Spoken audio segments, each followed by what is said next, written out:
Quand nous entendrons la douce mélodie d'une lyre résonner au loin, dans l'immensité de la nuit, nous saurons qu'il s'agit de la lyre d'Orphée.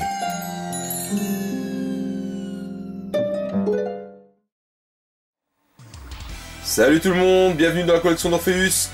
Aujourd'hui, 23e review de la chaîne et elle va être consacrée à la Miklos d'Albéric de Maigres, mais il ne sera pas tout seul. Non, non, non, non, non. Il va être opposé à Albéric de Maigres. Eh oui. Aujourd'hui, c'est une review un peu spéciale, donc qui va être consacrée à une marque alternative, donc à Bandai, c'est-à-dire ici en l'occurrence CS Model. Alors vous allez me dire pourquoi est-ce que je fais la présentation de deux figurines qui semblent identiques? Et bien tout simplement pour vous montrer le problème qu'on va rencontrer dans certaines marques alternatives, ici en l'occurrence CS Model, et qui devient de plus en plus récurrent. Ouais, donc ici vous avez la première version, et ici c'est la version dite Restock, donc qui a été ressortie ici récemment. Et vous allez voir la grosse surprise qu'on peut avoir, malgré le fait que au niveau visuel ça a l'air exactement identique, il y a des très gros problèmes au niveau des figurines. Voilà, alors on va passer tout de suite à la suite de la review avec la même procédure, packaging, etc. Mais vous verrez, ça ira un peu plus vite parce qu'il n'y aura pas la phase de montage. Allez, à tout de suite.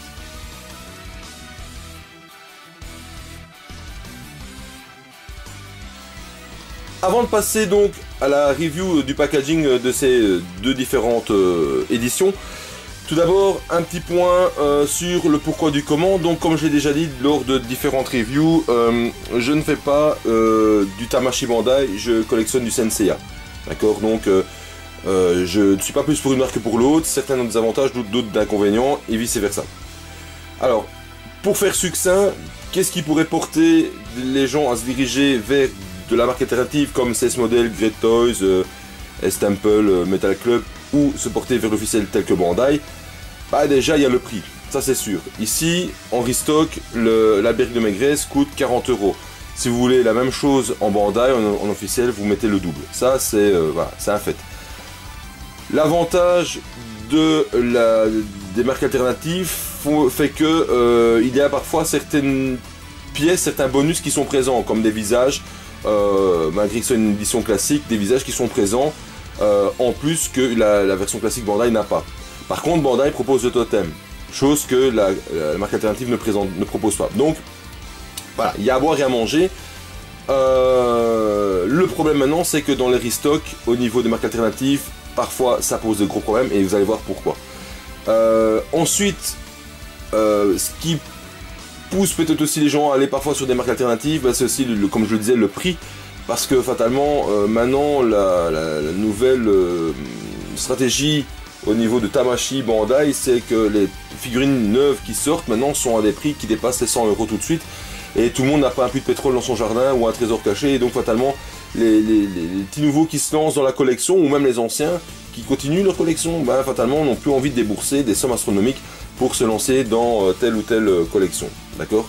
Donc, bah, il y a à boire et à manger, je ne prêche pas plus pour l'un que pour l'autre, ils ont tous leurs avantages et leurs inconvénients. Ici, en l'occurrence, CS Model, au départ, était une marque qui était, somme toute, très bonne, à mon goût. Vous allez voir, la version V1, donc la première version d'Albéric est très bonne. Vous allez voir, le restock, c'est une catastrophe. Que maintenant, CS Model, au niveau du packaging, ça devient une catastrophe, il y a de moins en moins, il n'y a plus de visuel, ça ressemble plus à rien.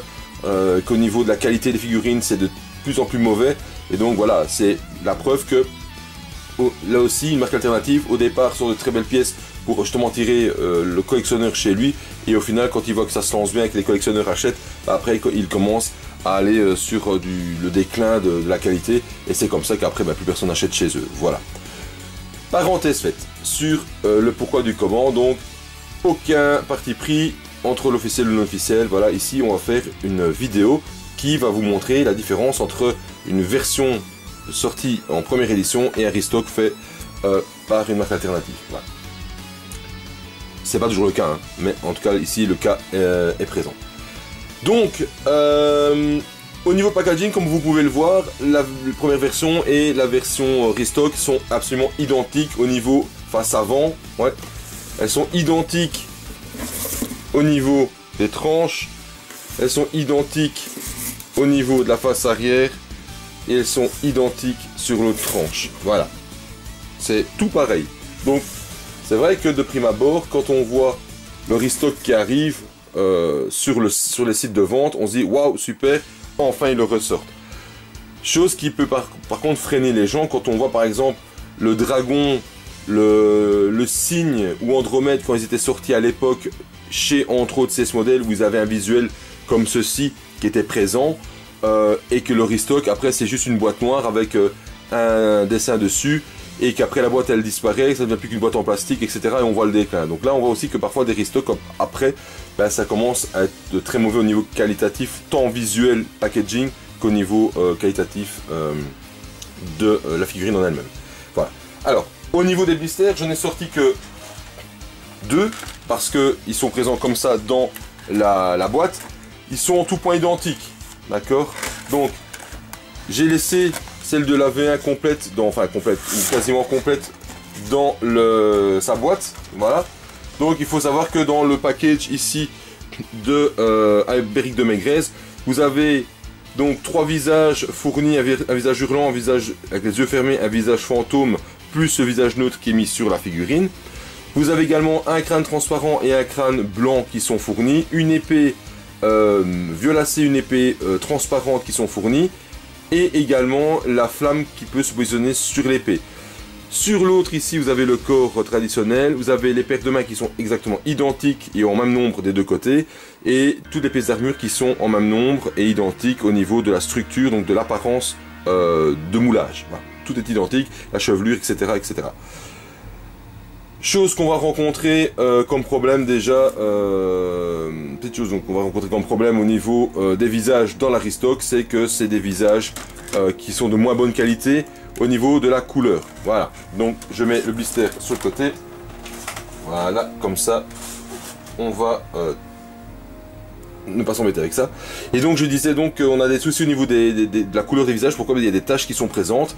Et il faut savoir que les restocks chez CS Model en tout cas c'est des pièces défectueuses ou des retours ou des invendus avec des défauts qui sont remis en boîte, qui sont reconditionnés, qui sont vendus. Voilà. Et c'est là que je trouve que c'est un énorme problème. Une pièce qui a un défaut, eh bien on la retire du circuit et on la détruit ou on la refait, mais il faut pas la vendre. Et ça je trouve que c'est le gros problème. Voilà. Alors je vais aller chercher juste ici à côté, donc à 2-3 mètres, mes figurines. Je fais une petite ellipse, le temps de les prendre et de les positionner, et on se retrouve tout de suite pour le petit compte rendu donc de visuel et de qualité au niveau des deux figurines. Allez, à tout de suite les amis.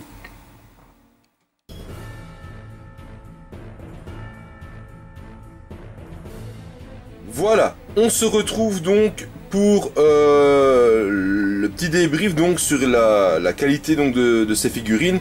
Alors comme vous pouvez le constater, de prime abord elles ont l'air très ressemblantes, d'accord, ça là-dessus il n'y a pas photo.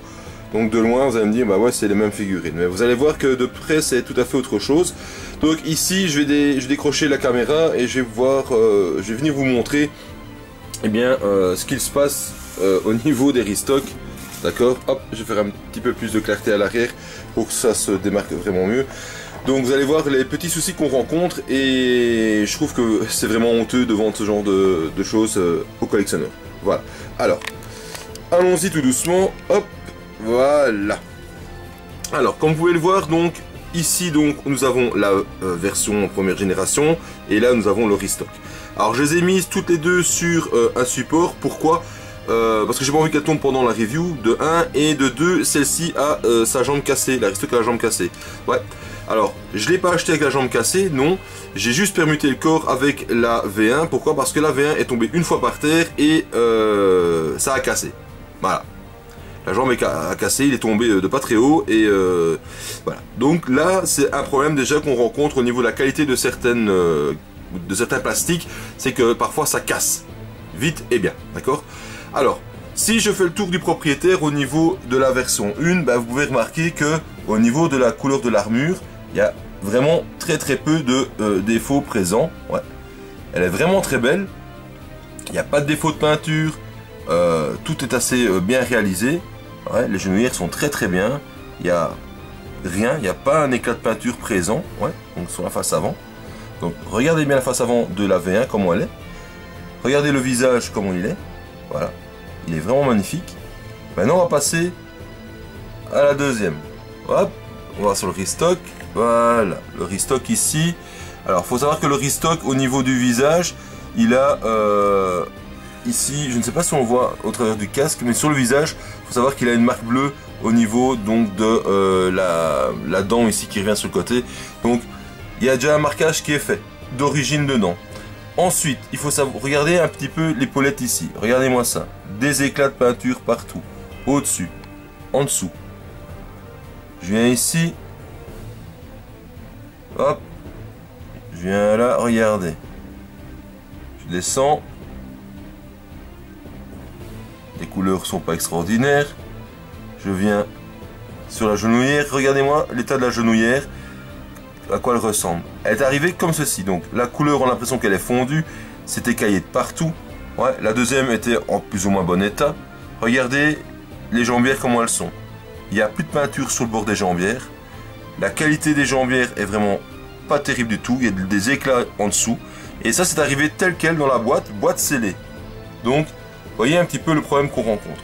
Ensuite, si je repasse un petit peu sur le bras ici, par exemple, sur ces bras, ben, la couleur, elle est vraiment nickel. Ici, si je vais sur un des bras, il y a un des bras qui est complètement moche, qui est oxydé. Ouais. Je crois que c'est celui-ci, regardez. Je sais pas si on le voit bien avec la mise au point. Il y a des taches, c'est brunâtre. On voit peut-être pas forcément avec la lumière qui tape dessus. Mais quand on l'a vraiment à la lumière du jour, c'est vraiment pas beau du tout. Pas beau du tout. Donc vous voyez ici, il y a de la pâte à fixe en attendant pour coller la jambe parce qu'elle est cassée. Regardez l'arrière de la jambière. C'est plein d'éclats. Voilà. C'est plein d'éclats. Bon, après au niveau des visages, les deux pour les emboîter, j'ai dû faire de... Comment j'ai dû... donc ici on passe sur la version 1. Donc là vous voyez par contre elle est vraiment nickel, il n'y a rien ou pratiquement rien comme défaut. Voilà. Après on peut retrouver des défauts, ça c'est sûr, sur une édition de marque alternative. Parce que bah oui fatalement on paye le prix moins cher. Donc on ne peut pas non plus demander le beurre l'argent du beurre. Mais cependant... Voilà, il y a quand même des gros problèmes. Ah, regardez-moi ça, quoi. C'est vraiment honteux quand je vois l'état d'épaulettes qui est arrivé comme ça. Et alors, je vous dis, il y a une brassière, j'ai du mal à vous la montrer, il y a vraiment une brassière qui on a l'impression qu'elle est oxydée. Je pense que c'est celle-là. Ouais, voilà, c'est celle-là. Il y a des endroits, il y a des reflets où on voit du brin en dessous. Enfin, c'est moche. Franchement, c'est moche. Et quand j'ai vu ça ici, entre autres, l'état de la genouillère, je me suis dit, mais c'est une blague. Je me suis dit, c'est vraiment une blague. Comment est-ce qu'on peut vendre une pièce pareille, quoi. Enfin, et alors après, c'est vous interpellez le revendeur ou la revendeuse en l'occurrence et vous lui dites que c'est une catastrophe et on vous dit bah oui, mais quoi. On achète je sais qu'ils sont pas responsables, mais enfin à un moment donné, il faut quand même aller contrôler ce qu'on vend aux gens, quoi. Voilà, ici regardez, des éclats, enfin c'est vraiment honteux. C'est honteux. Ici, il a un visage qui est vraiment pas terrible. C'est celui-ci parce qu'il y a du marquage dessus. Il y avait des marques bleues aussi au niveau des corps. Je sais pas si on voit ici. Je crois qu'ils sont encore cachés. Voilà, déjà sur l'épaule ici. Je sais pas si on voit bien. Il y a une toute petite tache sur l'épaule. Enfin, il y a des taches un petit peu à gauche à droite. On a l'impression qu'elles avaient déjà été montées avant. Voilà. Et voilà, c'est vraiment une catastrophe. Ici, regardez la qualité, les bords les coins ici, là, le coin, il n'y a pas de couleur. C'est même la qualité visuelle, hein, quand on voit la qualité de la peinture, celle-ci par exemple, voilà. Mise au point, fais-toi comme il faut. En fait, je sais pas si on voit bien à la caméra. Ah voilà, là on le voit bien. Vous voyez ici sur la pointe, là, regardez toute la tache ici de roue. Regardez, voilà. Là on voit vraiment bien au niveau de la brassière. Regardez l'état de la brassière. C'est honteux, c'est honteux. Et ça vous est vendu 40 €. Voilà. Alors, j'aime bien taper mon petit coup de gueule de temps en temps parce que voilà, il faut en taper un, il faut dire les choses quand elles vont pas. Hein, j'ai donné mon avis sur le V3 du Cine parce que pour moi il y avait quand même des lacunes pour de l'officiel, mais là, pour de la marque alternative, c'est honteux de vendre ce genre de truc, quoi. Et après, vous vous retrouvez avec ça en main. Et voilà, vous devez tirer votre plomb. et vous dire bah oui, bah, je vais devoir faire quelque chose avec ça, quoi. Alors, il faut savoir qu'au départ Albéric, donc je ne l'avais pas, d'accord. J'ai recentré un petit peu l'image, voilà. Donc au départ Albéric je l'avais pas, j'avais hésité à lâcher au tout début, je l'ai pas fait. J'ai acheté le restock, quand je l'ai reçu je me suis dit mon dieu mais quelle catastrophe, qu'est-ce qui se passe là. Et j'ai un de mes revendeurs attitrés, j'en remercie, il avait encore donc la première version qui était nickel, mais qui avait le corps cassé, il me l'a vendu à un super bon prix. Voilà, donc j'ai récupéré le corps avec l'armure, enfin non pas le corps, j'ai récupéré le corps de l'Aristoc avec l'armure de la V1 et j'ai recréé mon personnage, voilà. Donc ici, c'était une vidéo que j'avais décidé de faire déjà il y a un petit bout de temps, j'avais un petit peu annoncé, pour montrer un petit peu les aléas et le tenant et les aboutissants qu'on peut rencontrer au niveau des marques alternatives. Même s'il y a eu guerre là-dessus entre des gens, tout le monde a le droit de penser ce qu'il veut, à dire ce qu'il veut, moi j'ai aucun souci avec ça. Je l'ai déjà dit, je fais du Senseiya, je fais pas du Bandai, je fais pas du CS Model, je fais pas du Kratos, je fais pas du Metal Club, je fais du Senseiya. Donc quand c'est mauvais, que c'est de la merde, il faut le dire. Quand c'est de la très bonne qualité, il faut le dire. CS Model au début c'était de la super qualité, moi je crois que c'était vraiment bon. Alors j'ai les 5 V1 en CS Model et franchement c'est pas mauvais, donc j'ai l'Andromède en version donc comme ceci, avec le packaging comme ça qui est très bon. J'ai le Pégase en restock qui est pas mauvais. J'ai le Phoenix en restock, non pas en restock, qui était sorti en classique V1 qui est pas mauvais. Après voilà, maintenant il faut savoir que par exemple chez CS Model, pardon, maintenant leur manie c'est quoi? C'est de scinder les corps en deux. Vous avez le buste et les jambes et il faut chauffer la partie du buste pour le fixer dedans, sinon on casse les pièces. Enfin, là aussi, au lieu de faire un corps en une pièce, non, maintenant ils sont aussi partis sur des corps à monter et des gens arrivent à les casser et ça c'est chiant, c'est chiant, pour dire tout ce qui est, c'est embêtant. Donc c'est une chose qu'on ne retrouvera pas chez Bandai, parce que Bandai est quand même allez, obligé de faire quelque chose de correct, de cohérent et de qualité. Eux peuvent se le permettre, mais parfois ça pose des soucis. Et bon, après voilà, on en a pour son argent. Il faut pas non plus se dire ouais, il y a un petit éclat dedans, la figurine est de mauvaise qualité. Non, ça c'est pas vrai. Les figurines sont parfois de très bonne qualité, mais attention, s'il y a un éclat, il faut bien se dire aussi qu'on met le prix par rapport à la qualité aussi. On peut pas demander à du CS Model, du Kratos ou du Metal Club la même chose que du Bandai. Bandai, ça va être irréprochable. Eux peuvent se permettre d'avoir une moins bonne qualité. Quand je dis moins bonne, c'est qualité moindre mais tolérable. Faut pas non plus que ça aille mauvais en tout. Ça par exemple c'est très mauvais.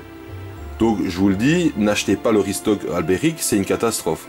Si moi elle est arrivée comme ça, je veux même pas savoir comment elles arrivent dans quel état elles arrivent chez les autres personnes. Donc au début très bon, maintenant très mauvais. On revend des pièces qui ont des défauts d'usinage, de peinture, de tout. On revend ça aux gens et on leur fait croire que c'est un restock.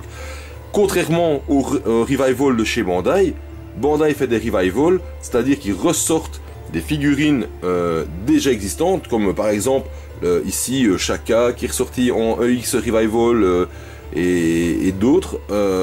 Là par contre on peut avoir une légère différence de teinte sur le doré de la figurine parce qu'ils ont peut-être utilisé une autre peinture, mais la qualité y est toujours pareille et parfois même certains petits défauts auraient pu être rectifiés.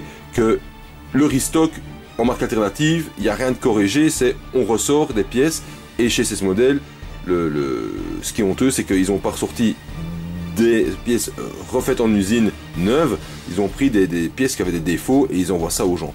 Et il n'y a aucun contrôle qualité dessus. Et là par contre, c'est là où le bas blesse, c'est que les vendeurs, même si je sais que les boîtes sont scellées, devraient quand même contrôler peut-être certains lots de boîtes. Surtout chez les marques qui posent problème.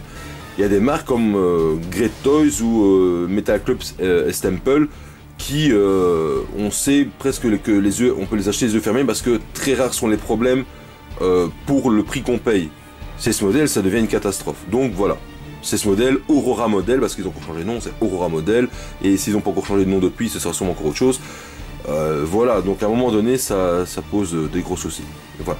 Donc ici le but de la vidéo c'était de vous montrer une différence entre une première édition sortie par une marque alternative, un restock qui est fait dans la même marque et les problèmes majeurs qu'on rencontre. J'ai sûrement oublié de vous montrer l'un ou l'autre petit détail, hein. Il y a sûrement quelque chose que j'ai dû oublier. Ben, par exemple ici un détail au niveau du montage, c'est la plaque arrière de l'un ou de l'autre au niveau du torse, donc dans le dos. Le torse c'est devant fatalement, mais dans le dos, la plaque arrière elle est très dure à placer par exemple, très dure à placer, voilà. L'une comme l'autre. Donc voilà, il y a des défauts qui n'ont pas été corrigés. Par contre, on a vendu des pièces de très mauvaise qualité. Voilà. Donc ici, je pense que c'est une figurine qui, en tout cas là, pour le restock, que je vais proposer prochainement sur certaines pages de la communauté pour celui qui s'intéresserait pour refaire un custom, la repeindre ou quoi que ce soit. Si ça peut l'intéresser à un prix intéressant, parce que voilà, je vais pas la garder, ça me sert à rien. Mais voilà. Ceci va donc clôturer donc cette review, donc un petit peu spéciale, pas comme d'habitude, qui vous présente au final une marque alternative, sans trop rentrer dans le détail du pourquoi du comment. Il n'y avait pas de phase de montage, c'était uniquement pour vous montrer la différence qu'on a entre une version d'origine, on va dire type V1, et un restock qui est fait par une marque qui est juste une grosse arnaque, ouais, et dont la figurine c'est juste bon acheter à la poubelle, en tout cas si on ne la refait pas. Alors je sais qu'il y a des super bons customers, des gens qui sont très doués là-dedans, et je sais qu'il y en a qui vont, avec ce genre de pièces, ils vont la refaire et encore en plus belle. Voilà, moi j'ai pas le matériel et j'ai pas le temps de le faire, donc voilà, et surtout pas le matériel. Donc je me lance pas là-dedans. Donc voilà. Là-dessus, ben je vous laisse parce que c'est beaucoup de blabla. J'espère que ça vous aura été utile, voilà, comme je le disais. Que si vous devez acheter une figurine, dans une autre marque ou de chez Bandai, hein, parce qu'il y a des très bonnes figurines, et moi il y a des pièces que j'apprécie beaucoup chez Bandai.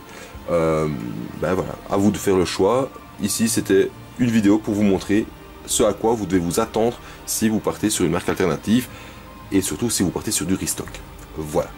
Là-dessus je vous laisse et je vous dis à très bientôt pour une toute prochaine review et qui elle sera pour une fois, et comme j'avais annoncé, portée sur un V1 bronze mineur de chez Bandai. Allez, salut les amis, à bientôt, ciao.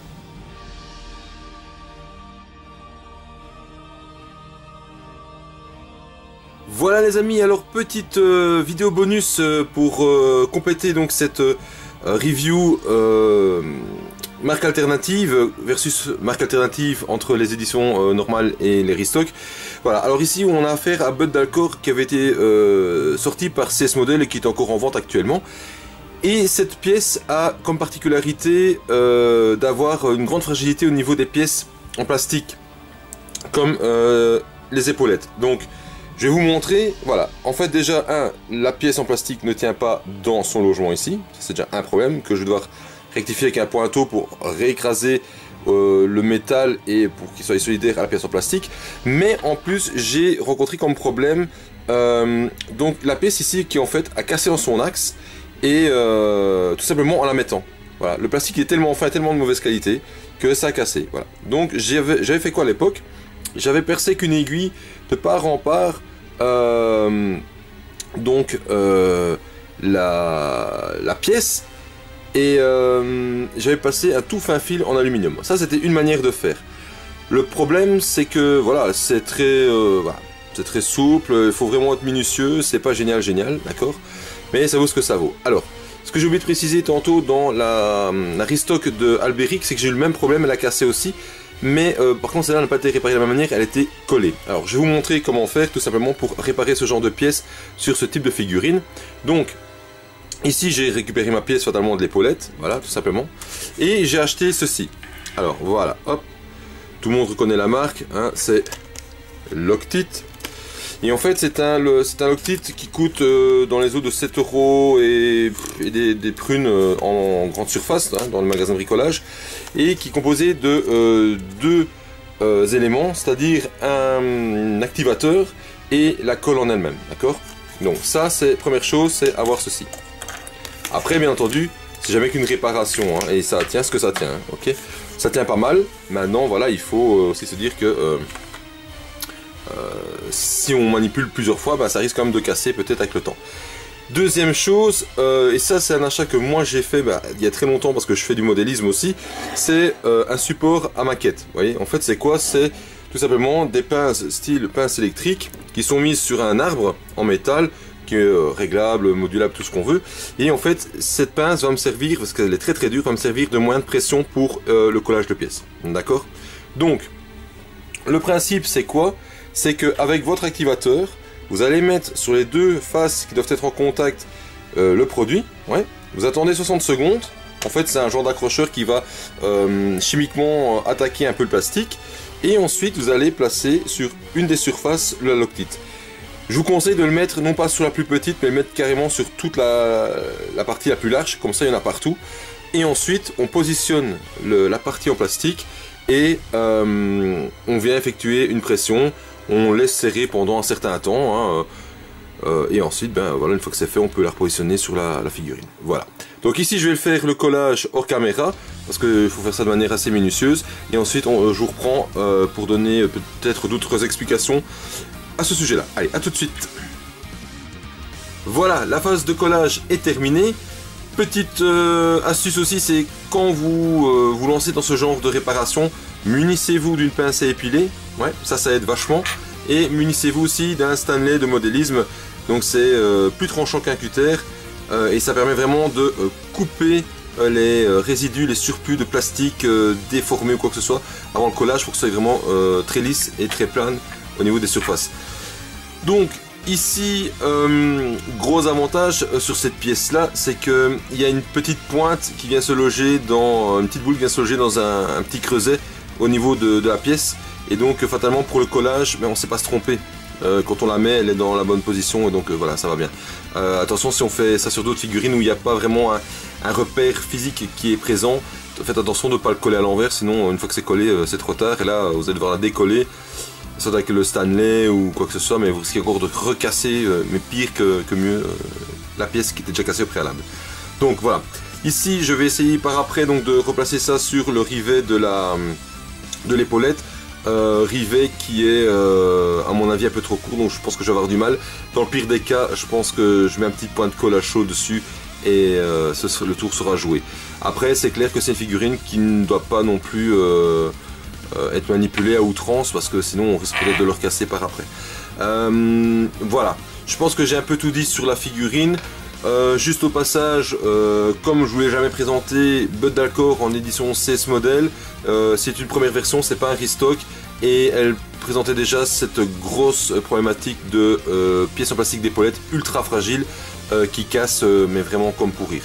En dehors de ça, c'est une figurine qui a une bonne finition, qui est somme toute jolie, qui n'est pas très chère, mais qui par contre est livrée dans un packaging mais vraiment ridicule. C'est une bête boîte en plastique avec toutes les pièces séparées, et voilà, ça ressemble à rien au niveau du packaging. Maintenant voilà, pour ceux qui voudraient avoir cette figurine là, à défaut d'avoir l'officiel Bandai qui coûte extrêmement cher, bah voilà par exemple une alternative qui est faisable aussi, mais qui a ses défauts.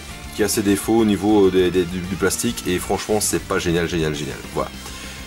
Bon, j'ai collé la pièce il y a à peu près gros 10 minutes, j'ai gardé la pièce en serrage donc de manière plus prolongée pour être sûr que ça soit bien fait. Là aussi, si vous optez pour un système de fixation comme moi j'ai ici, donc avec un pied qui pèse déjà assez lourd, une loupe, etc., des pinces, c'est un très bon achat. Ça coûtait une vingtaine d'euros je pense à l'époque. Maintenant, faut savoir que les pinces ici pincent très fort, donc il faut quand même avoir une certaine pression dedans. Si vous prenez juste des pinces des pinces électriques, ce qui ne sert pas très fort, le serrage va peut-être pas être trop optimal, et donc au niveau du collage, ça risque peut-être d'être un petit peu problématique. Ici, si vous mettez votre petit doigt dedans, je vous garantis que ça fait une belle pincette, hein. Ça pince vraiment très bien, donc c'est fait exprès en même temps, hein. C'est fait pour faire du modélisme. Voilà. Je vais laisser le collage se faire et on se revoit dans peu de temps. Voilà. Évidemment, je vais faire une ellipse, donc on se verra très vite pour le remontage final de la pièce sur la figurine. A tout de suite. Voilà, on se retrouve donc avec l'épaulette montée. Aucun souci pour le montage, ça m'a pris royalement 30 secondes histoire de prendre la figurine en main, de placer l'épaulette et de la remettre sur le socle pour vous faire le débrief. J'espère que cette petite vidéo bonus vous aura aussi permis de voir comment réparer une pièce en plastique cassée et avec quoi. Laissez tomber le Loctite super glue en petit pot là, qu'on presse sur les côtés là. C'est de la super glue toute simple. Prenez de la super glue spéciale plastique, c'est fait pour ça. Ce sera beaucoup plus adhérent. D'ailleurs, c'est pas compliqué. Ce Loctite-ci, si vous voyez, c'est un tube de 2 mg de colle avec un accrocheur, enfin, comment il s'appelle ça, un activateur qui fait 400 ml. Donc c'est vraiment pas beaucoup. Ça coûte 7 € et des prunes par rapport à un autre qui fait beaucoup plus de quantité en millilitres et qui au final n'a pas du tout la même efficacité parce que c'est pas du tout prévu pour la même chose. Ça va. Donc voilà. Pour réparer vos figurines, tout simplement, ben voilà, prenez ce type de produit pour pouvoir réparer vos armures. Maintenant, c'est pas un produit miracle, ça ne répare pas tout. Faut bien s'entendre là-dessus. Voilà. Je vous dis donc maintenant à très bientôt et je vais me préparer, mettre en route pour faire une review prochainement d'un bronze mineur comme prévu. Allez, salut les amis, à bientôt, ciao. Quand nous entendrons la douce mélodie d'une lyre résonner au loin, dans l'immensité de la nuit, nous saurons qu'il s'agit de la lyre d'Orphée.